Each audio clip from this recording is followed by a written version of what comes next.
other media face the similar challenges. That may be true, but the whole point of the government owning them is they're supposed to be different. And I if want to they're make this not, quite clear. Yeah. But hang on, David. If they're supposed to be different, why are you fucking comparing them to the commercial entity? Because they're different. I want to make this quite clear. You're not suggesting that RNZ needs to give you perhaps favourable coverage. You're suggesting more balance, right?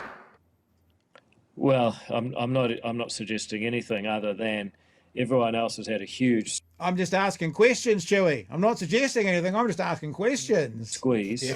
I try and work with them as well as I can, but we've cut their budget because they clearly need to get the same message the rest of the media has been getting. Their trust and their ratings are in free fall, and we're not going to keep giving them taxpayers' money when they're not delivering. See, that's an interesting point now. David Seymour just said we're not going to keep giving RNZ money when they're in free fall. He's literally saying if they don't become a commercial entity, we won't fund them. If they don't get more listeners, we won't fund them. Now, he's got no power to do that, but this is the Deputy Prime Minister talking about a public broadcaster and saying, well, they need more listeners or we're going to get rid of them. Just bookmark that one. I actually spoke to former Labour Minister Stuart Nash on Friday, and we both agreed that the whole kind of notion of this gotcha journalism belongs perhaps to a bygone era of the late 90s when television ruled the media landscape, and I think the world's moved on and people are wanting just... Sorry, just a little side note here. When he spoke to the Minister on Friday, it was here on Free Speech Fridays on the platform. So that was when he spoke to him, which he's entitled to do, but that was where he spoke to him. Yeah, I know. I just wonder when he's going to be a New Zealand First MP rather than an ex-Labour MP. So questions. It kind of feels like RNZ, and this is what he said, is sort of stuck in the past in an outdated mode of journalism where gotcha reigns supreme. Do you agree with that kind of sentiment? Yeah, it's kind of interesting. You know, I got interviewed by Guyon Espiner, and I use Guyon as an example because he's someone I do actually have a bit of time for. But, you know, he's interviewing me on this 30-minute uncensored concept he's got. You know, he's lucky to get 8,000 views on YouTube. He's lucky to get 8,000 views. That means they're pretty much all under 8,000 views. He's lucky to get 8,000 views. We've got to listen real careful, Deputy Prime Minister. The concept he's got. You know, he's lucky to get 8,000 views on YouTube with that show. We get 20 or 30,000 just from me walking across the bridge in Parliament getting interviewed for journalists. It cost us nothing to make, and we whip it up there in 10 minutes. You know, that's the difference, right?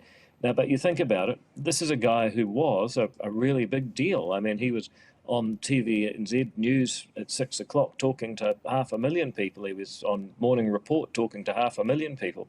Now he's lucky to get 8,000. And I actually think he's a pretty decent guy, but it just shows actually what he's been doing hasn't been that good all along.